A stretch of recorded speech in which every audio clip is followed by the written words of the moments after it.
என்னங்க என்னங்க சொல்லுமா. இங்க வாங்க, வீடு எல்லாம் எப்படி ஒழுகுது பாருங்க. இங்கேயும் ஒழுக ஆரம்பிச்சுட்டா என்னதான் பண்றது? எனக்கும் வேலை இல்லை, ட்ரை பண்ணிட்டு தான் இருக்கேன். சரிம்மா, மழை விழட்டுமா, சரி பண்ணலாம். என்னன்னு பாக்குறேம்மா. எப்பதான் நமக்கு நல்ல வீடு கிடைக்கும்? ஆமாங்க, எப்பதான் ஆண்டவர் நமக்கு ஒரு நல்ல வீடு கொடுக்க போறாரு. அங்க பாருங்க, அங்க ஒழுகுது, இங்க ஒழுகுது. இந்த மழை நேரத்துல நம்ம என்ன பண்ண போறோம்? பொறுமையா இருப்போமா. கத்திர வாட்டி கீழ் பண்ணி நடந்தா நம்ம தேவன் கொடுப்பாருமா. எது கவலைப்படாம இருங்க. வீடு தேவன் வாய்க்கு பண்ணுவார். சரி, நேரத்துல கீழ் பண்ணி நடப்போம். சரிங்க, பயப்படாம இருங்க.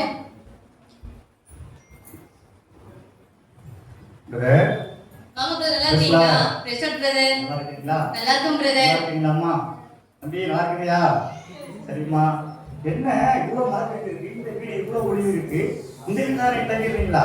ஆமா பிரதர், என்ன பண்றது? இருந்தீங்க இவ்வளவு மார்க்கெட் இருக்கு, இவ்வளவு நடந்து இருக்கு, இந்த வீட்டுல இருக்கிறீங்களே. இத பாத்தீங்கன்னா விசுவாச குடும்பம், நல்லா கத்துறதுக்குள்ள கீழ்படுகிற குடும்பம். சரி சரிம்மா. ஆனா எனக்கு என்ன தோணுது, ஆனா கர்த்தர் என்கிட்ட எப்போது பார்க்கணும் அப்படின்னு தோணுச்சு, சொன்னாரு, உணர்த்தினாரு. ஆனா இவங்களுக்கு பார்க்கும்போது வீடு இப்படி இருக்கு, வீடு இப்படி இருந்த வீட்டுல எப்படி இருக்கிறீங்க அப்படின்ட்டு தேவனே நான் போல இருக்கு. ஆனா என்ன, நான் வந்து உங்களுக்கு ஒரு நல்ல வீடு கொடுக்கணும் அப்படின்னு உங்களுக்கு தான் கொடுக்கணும்னு தேவன் எனக்கு உணர்த்தினாங்க. நான் ஒரு வீடு கட்டியிருக்கிறேன், வேணா வந்து பாருங்க. வேணாம் பிரதர், அதெல்லாம் ஒண்ணும் பிரச்சனை இல்லை பிரதர்.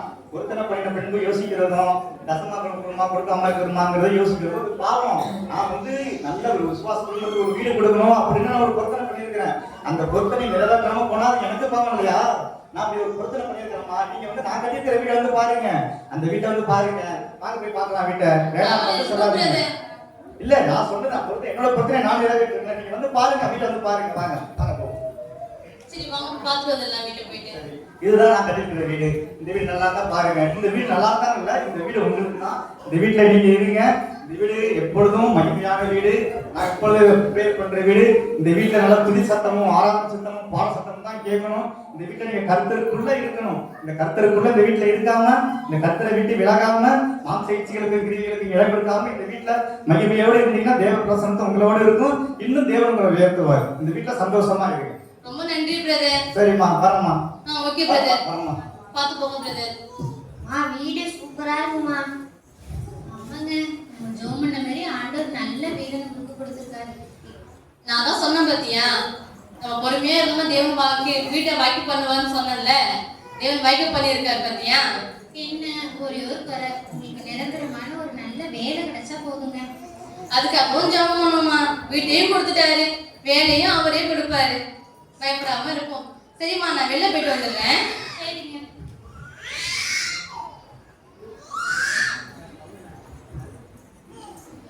உங்களுக்கு பார்த்த மாதிரியே இருக்கு. நான் எங்கேயும் பார்த்தது இல்ல பிரதர். இல்லையே, உங்களுக்கு உங்க பேர் என்ன பிரதர்? என் பேர் வந்து ஜோசப் பிரதர். அப்படியா? இல்ல, ஏதோ பார்த்த மாதிரி தான் இருக்கு. ஏன் பிரதர் சோகமா இருக்கீங்க? இல்ல பிரதர், வேலை இல்லாத வேலை தேடி போயிட்டு இருக்கேன் பிரதர். சரி, ஓகே. எனக்கு ஒரு வேலை இருக்கு, பண்றீங்களா? என்ன வேலை பிரதர்? எந்த வேலை இருந்தாலும் பரவாயில்ல பிரதர், சொல்லுங்க பிரதர். இல்ல, உங்களுக்கு ஒரு ஏரியாவை கொடுத்துரும், சரிங்களா? ஓகே இந்த பிரதர். இடத்துல அவங்க மக்களோட தேவைகளை நீங்க மனு மேல எடுத்து போய் கொடுத்தீங்கன்னா 25,000 சேலரி, வாரத்துக்கு 4 நாள் leave. Okay brother? Okay brother, எந்த வேலையா இருந்தாலும் செஞ்சிடலாம் பிரதர். சரி, ஓகே பிரதர். இது எங்க கம்பெனியோட கார்டு, மறக்காம வந்து வேலைக்கு, சரிங்களா? ஓகே பிரதர், ரொம்ப தேங்க்ஸ் பிரதர். எனக்கு நன்றி சொல்லாதீங்க பிரதர். நம்மளுக்கு நீ சந்திக்க வச்ச தேவனுக்கும் நம்ம வேலை வாய்க்க போன கருத்துக்கு நன்றி சொல்றேன். Okay brother. ஓகே, நன்றி பிரதர். கண்டிப்பா வந்துருங்க பிரதர், மறக்காம. Okay brother. தம்பி தம்பி, சொல்லுங்கப்பா. அம்மா எங்கப்பா? அம்மா அப்பா கூப்பிடுறேன். வாங்க, என்ன சந்தோஷமா இருக்கீங்க போல. ஒண்ணும் இல்லம்மா, நான் வேலை தேடி போயிட்டு இருந்தானா, அப்போ ஒரு பிரதர் யதார்த்தமா என்ன பார்த்துட்டு ஒரு வேலை இருக்குன்னு சொன்னாங்க. என்ன வேலைன்னு கேட்டா சொல்றாங்க, ஒரு ஏரியா கொடுத்துருவாங்களாம். அந்த ஏரியால வந்து மக்களுக்கு மரமா எழுதி கொடுப்பாங்களாம். அந்த மரம் மட்டும் நம்ம உயரதிகாரி கொடுத்தா போதுமா. மாசம் 25,000 சம்பளமாமா. 4 நாள் லீவும் கொடுத்துறாங்க. அதோட வேற என்ன நம்மளுக்கு வேணும்? இது போதுங்க, ரொம்ப சந்தோஷம். ஜோம் பண்ண மாதிரி ஆண்டவர் நல்ல வேலையும் கொடுத்துட்டாங்க. ஆமாம்மா, வீடு இல்லைன்னு சொன்னோம், வீட்டுக்காக ப்ரேயர் பண்ணோம், வீடும் வந்துருச்சு. வேலைக்கு ப்ரேயர் பண்ணோம், வேலையும் வந்துருச்சு. அப்புறம் என்னம்மா? அப்ப நம்ம நல்லா சாப்பிடலாமாப்பா? நீ என்ன ஆசைப்படி எல்லாத்தையும் சாப்பிடலாமா. சரி. Praise lord. பாஸ் வராங்க. டிவி பண்ணு, TV praise lord pastor. Praise lord. வாங்க பாஸ்டர், உட்காருங்க பாஸ்டர். தம்பி சேர் எடுத்துற பாஸ்டர். போ போ சீக்கிரம். நல்லா இருக்கீங்களா? நல்லா இருக்கும் பாஸ்டர். நீங்க நல்லா இருக்கீங்களா? உட்காருங்க பாஸ்டர். வாங்க பிரதர். வேற என்ன இப்படி போயிட்டு இருக்கு? நல்லா போயிட்டு இருக்கு பிரதர் பாஸ்டர். ஒரு மாசம் ஆக போகுது. நாளைக்கு வந்துச்சுன்னா ஒரு மாசம் ஆக போகுது பாஸ்டர். பாத்தீங்களா, நீங்க கர்த்தருக்கு உண்மையா இருந்ததுனால நல்ல ஒரு வீட்டை வாய்க்க பண்ணியிருக்காங்க, நல்ல ஒரு வேலையை கொடுத்துருக்காங்க. ஆமா பாஸ்டர். உண்மையுள்ள மனுஷன் பரிபூர்ண ஆசீர்வாதத்தை பெறுவான் என்று வேதத்துல சொன்னது போல நீங்க அதுபடி நடந்ததுனால கர்த்தர் உங்களுக்கு விதமா ஆசீர்வதிச்சிருக்காங்க. கண்டிப்பா பாஸ்டர். சரி, நம்ம ஒரு ஜெபம் பண்ணிடுவோமா? Okay pastor. அன்புள்ள பிதாவே, இயேசப்பா, நாங்கள் ஜெபிக்கிறோம். ஆண்டவரே, இந்த குடும்பத்தை கர்த்தர் ஆண்டவரே நீர் ஆசீர்வதித்த கிருபைக்காக நன்றி. நல்ல ஒரு வேலை வாய்ப்பை தேவனை வாய்க்க பண்ணதுக்காக நன்றி. நல்ல ஒரு ஆண்டவரே இயேசப்பா, ஆண்டவரே வீட்டை கட்டி கொடுத்ததுக்காக உங்களுக்கு நன்றி. ஆண்டவரே இயேசப்பா, அந்த குடும்பத்தை இன்னும் மேலாக தேவனீர் ஆசீர்வதிப்பீராக. இயேசப்பா, அந்த குடும்பத்தை உங்க கரத்துல ஒப்பு கொடுக்கிற ஆண்டவரே தேவனீர் வழிநடத்தும்படியே நாங்கள் ஜெபிக்கிறோம். இயேசுவின் நாமத்தில் பிதாவே, ஆமென். சரி, போயிட்டு வரேன். Okay pastor.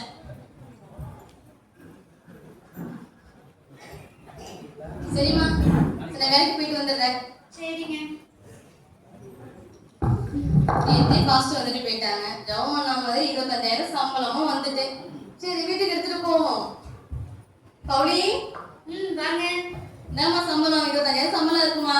காசு ஜெபம் பண்ணிட்டு போனாங்க. சம்பளம் நீ காலைல 10 மணிக்கெல்லாம் ஏறிடுச்சு. பரவாயில்ல, ரொம்ப சந்தோஷம். கர்த்தர் நல்லவர். சரிங்க. பையன் வேற கறின்னு இருக்கான்.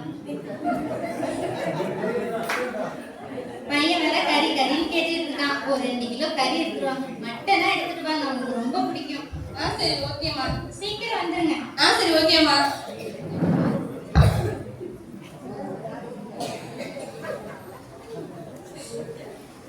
பவுலி, என்னம்மா?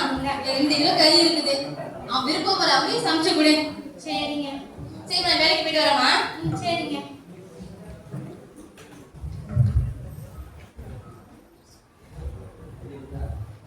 பசிக்கிடுவா. செத்த நேரம் இருப்பா. உனக்காக தான் அப்பாட்ட சொல்லி மட்டன் வாங்கிட்டு வந்திருக்கேன். உனக்கு கிரேவி வச்சு தரேன். இரு, ஒரு 10 நிமிஷம் வெயிட் பண்ணு. ஹலோ அம்மா, வீட்ல யாராவது இருக்கீங்களா? யாரு தம்பி நீ? சாப்பாடு இருக்குமாம்மா வீட்ல? ஆமா போ. நானே 2 நாளா உழ வைக்காம வீட்டுல உலைய வைக்காம இருக்கிறோம். நீ வேற சாப்பாடு கேக்குற. சாப்பாடுலாம் இல்லப்பா. பக்கத்து எங்களாவது இருந்தா போய் வாங்கி. என்னப்பா மூக்கெல்லாம் பிடிக்கிற? சாப்பாடு வர வைக்குது. இங்க எதுவும் இல்லப்பா. பக்கத்துல எங்க மட்டன் செஞ்சிருக்காங்க போல, அங்க போய் கேளு.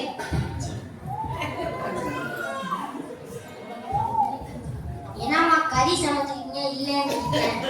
ஆமா, உனக்கு ஒண்ணும் தெரியாது. ஒரு நாள் கொடுத்தா சும்மா சும்மா வந்து கேட்பான். நீ சும்மா இரு, நான் எதா இருந்தாலும் நான் பாத்துக்கிறேன். சரி, சாப்பாடு போட்டு வச்சிருக்கேன். உனக்கு வேணுங்கிறது சாப்பிடு. நல்ல நாடகம் முடிஞ்சிடும். நான் போய் பார்த்துட்டு வரேன். டிவி எங்க இருக்கு? என்னடா இது? சீரியஸ் வந்து நம்ம வீட்ல கேக்குதா? என்னம்மா சீரியல் பார்த்துட்டு இருக்க? வாங்க வாங்க. என்னங்க, ஆண்டவர் நம்மள நல்லா ஆசீர்வதிச்சிருக்காரு. நம்ம ஜோம் பண்ண மாதிரி ஒரு நல்ல வீட்டை கொடுத்துருக்காரு. நம்ம ஜோம் பண்ண மாதிரி உங்களுக்கு ஒரு நல்ல வேலையை கொடுத்துருக்காரு. இதெல்லாம் எதுக்கு? நம்ம அனுபவிக்கிறதுக்கு தானே. நானும் மனுஷன் தானே. நான் என்ன கல்லா அப்படியே இருக்கேன்? அதெல்லாம் ஒண்ணும் இல்லை, விடுங்க. நாடகம் பார்த்துட்டு ஆண்டவர்கிட்ட ஜோம் பண்ணா அதெல்லாம் மன்னிச்சிருவாரு. அப்ப நாடகம் வந்து ஜெபம் பண்ணா ஆண்டவர் மன்னிச்சிடுவாரா? தப்பு இல்லையாமா இதெல்லாம்? ஆண்டவர் வந்து மன்னிக்கிற தெய்வங்க. அதெல்லாம் ஜோம் பண்ணா எல்லாம் ஆண்டவர் மன்னிச்சிருவாரு. விடுங்க. என்ன, உங்களுக்காக நான் நாடகம் பார்த்துட்டு இன்னொரு நேரம் ஜோம் பண்றேன். விடுங்க. ஏதோ பண்ணிட்டு போ. இப்ப என்னன்னா வீட்டுல உட்காந்துட்டு இவளுக்கே நான் போர் அடிக்குதுன்னு சொல்றா. நம்ம வேலைக்கு போறோம், நம்மளுக்கு தான் உடம்பு வலிக்குது. சரி, நம்மளும் கொஞ்சம் என்ன பண்ணுவோம், ட்ரிங்க்ஸ் பண்ணி தான் பார்ப்போமே. சரி, உடம்பு வர வலிக்குது. சரி, நான் போயிட்டு ஒரு ட்ரிங்க்ஸ் பண்ணிட்டு வரேன்.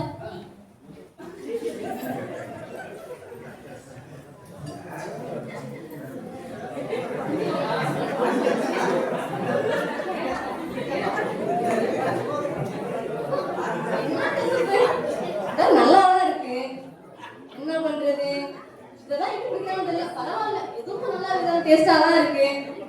சரி, நல்லா உடம்பு என் வலி கேட்கும் போலயே. சரி கொஞ்சம் டவுட் அடிச்சு பார்க்கலாமா? அதுவும் இப்படி டெஸ்ட் பண்ணி பார்த்துருவோம்.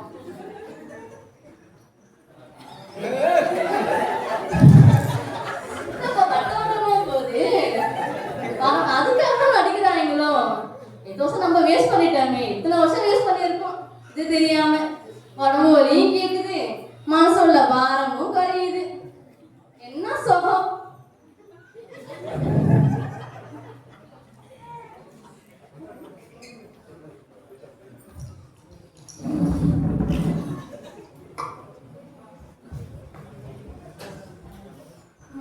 என்னங்க இன்னும் குடிச்சிட்டு வந்திருக்கீங்களா?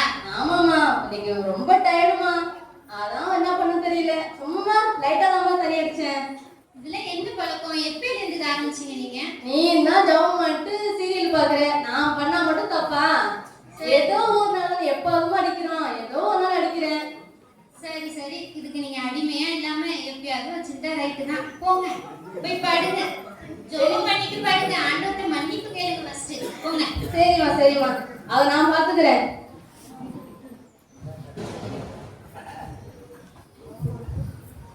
ஐயோ என்னங்க? ஐயோ என்னம்மா ஆச்சு? என்னம்மா ஆச்சு? சொல்லு, என்னம்மா ஆச்சு? ஹலோ டாக்டர், நான் ஜேம்ஸ் பேசுறேன். என் ஒய்ஃபுக்கு உடம்பு சரியில்லை, ஒரு சீக்கிரம் வாங்க டாக்டர். உடனே வந்தேன். என்னாச்சு? டாக்டர் அவங்க உடம்பு சரி நல்லா தான் இருந்தாங்க, திடீர்னு மயக்கம் போட்டு விழுந்துட்டாங்க. இப்போ இருந்து இன்னைக்கு தான் நல்லா தான் டாக்டர் இருந்தா, திடீர்னு விழுந்துட்டாங்க. உட்காருமா, பார்த்து உட்காருமா. சரி, நான் ஸ்கேன் பண்ணணும். Okay doctor. டெஸ்ட் எடுக்கணும். சரி, நான் ஸ்கேன் பண்ண நான் பேசுறேன். Okay doctor.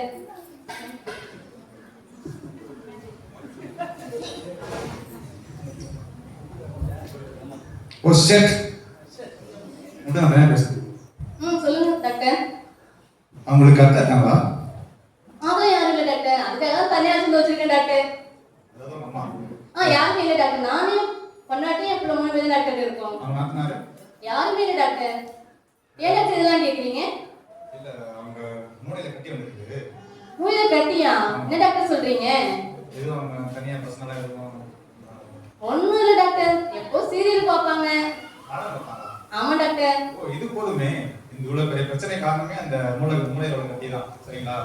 என்ன டாக்டர் சொல்றீங்க? சீரியல் பார்த்தா குத்தமா?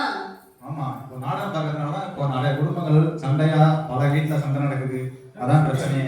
ஸோ அதை அந்த பிரச்சனையை அப்படியே ஃபுல்லா மைண்ட்ல ஏற்றிக்கிட்டு எப்படி சண்டை போடுறது, மாமியார் மேல எப்படி பேசுறது, சண்டை எப்படி உருவாக்குறது, காரணமே அவங்க தான். சரிங்களா?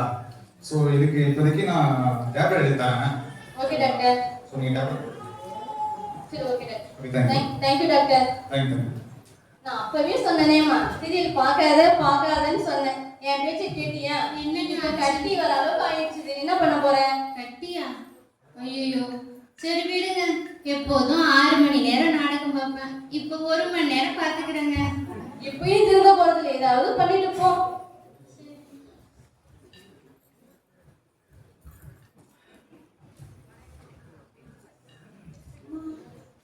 உடம்புலாம் வலிக்குதுமா. ஐயோ என்னங்காச்சு? ஏன் என்னம்மா உடம்புலாம் குளிருதுமா, என்ன பண்ண தெரியலமா. ஐயோ ஜுரம் அடிக்குது. தம்பி செல்லுடு போன். ஹலோ டாக்டர், எங்க வீட்டுக்காரங்களுக்கு உடம்பு சரியில்லை, சீக்கிரம் வாங்க டாக்டர். ஐயோ என்னாச்சு தெரியல டாக்டர். நீங்க சொல்லுங்க டாக்டர். நல்லதான் டாக்டர் இருங்க, என்ன தெரியல, திடீர்னு குளிர் மாதிரி ஜுரம் அடிக்கிற மாதிரி இருக்குது. சரி, நான் ஸ்கேன் எடுத்துட்டு வரேன் சொல்லுங்க. Okay doctor.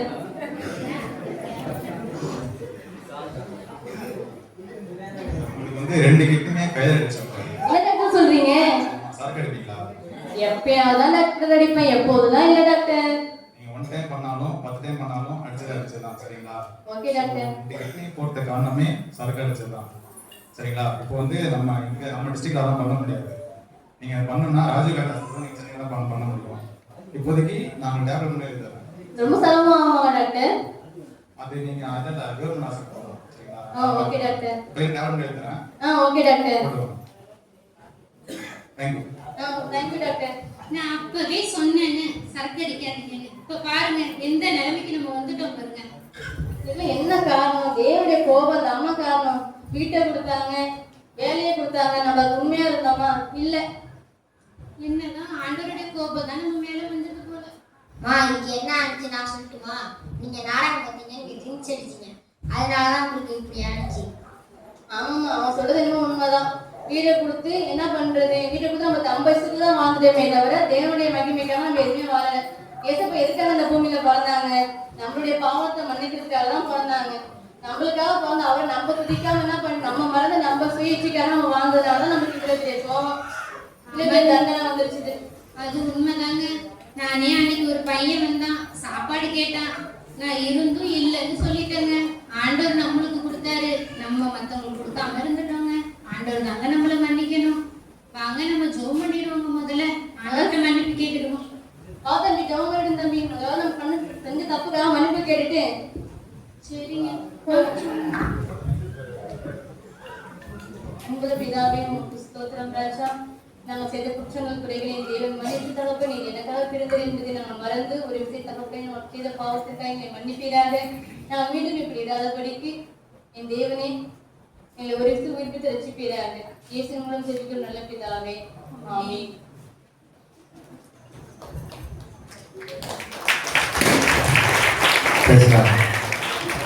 கிட்ட எல்லாரும் பாத்தீங்களா? இந்த ஒரு குடும்பம் கர்த்தருக்குள்ள இருக்கிறாங்க, கர்த்தருக்குள்ள நல்லா வாழ்றாங்க.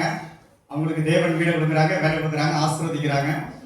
அவங்க கர்த்தருக்குள்ள இருக்கிற அப்படியே இருந்து வருகிற தொடர்ந்து இருக்கிறதெல்லாம் அவங்களுடைய சீரியல் பார்க்கறதும், கீழ்ப்படியாம போறதும், மதுபானத்துக்கு அடிமையாகிறதும், அப்படியே இந்த வாழ்க்கையில ஆண்டவர் விட்டு விலகிறதும் அப்படியே அவங்க பின்மாற்றத்துக்கு போயிடுறாங்க. பின்மாற்றத்துக்கு போகும்பொழுது அவங்களுடைய கோபத்தினால அவங்க தண்டிக்கப்படுறாங்க. அவங்க தண்டிக்கப்படும் பொழுது மறுபடியும் அவங்க உணர்வடைகிறாங்க. அது மாதிரி உணர்வடைஞ்சு திரும்ப அவங்க ஆண்டவர்கிட்ட மன்னிப்பு கேட்கிறாங்க. இப்படி அதனால நம்ம கர்த்தருக்குள்ள இருக்கிற நம்ம அவருடைய பாதையில அவருடைய வார்த்தையை இப்படி கீழ்படித்து அவரோடு கூட நம்ம பிரயாணம் பண்ணும்போது நமக்கு ஆசீர்வாதம் நமக்கு தலைப்படாமல் கிடைக்கும். நமக்கு எந்த பாதிப்பும் இல்லாமல் இருக்கும். அதனால நம்ம தேவ பிள்ளைகள் அவருடைய பின்மாற்றத்தில் போகாம அவருடைய சொல்லுக்கு கீழ்படிந்து அவருடைய எப்படி சொல்றதுன்னா அவருடைய பிரசனத்தோடு நம்ம கூட வீட்டை ஜபத்தை விடக்கூடாது, ஜபம் பண்றதை விடக்கூடாது, நம்ம பொருத்தனை காணிக்கையை நம்ம விடக்கூடாது, ரெண்டாவது தேவனுக்கு கீழ்படிக்கிறதுக்கு மறக்கக்கூடாது. எல்லா காரியமும் நம்ம கரெக்டாக இருக்கும்போது தேவன் நம்மளும் ஆசீர்வதிப்பாங்க. எல்லாரும் அது மாதிரி வாழ பிரயாசப்படும். கர்த்தருக்கு ஸ்தோத்திரம்.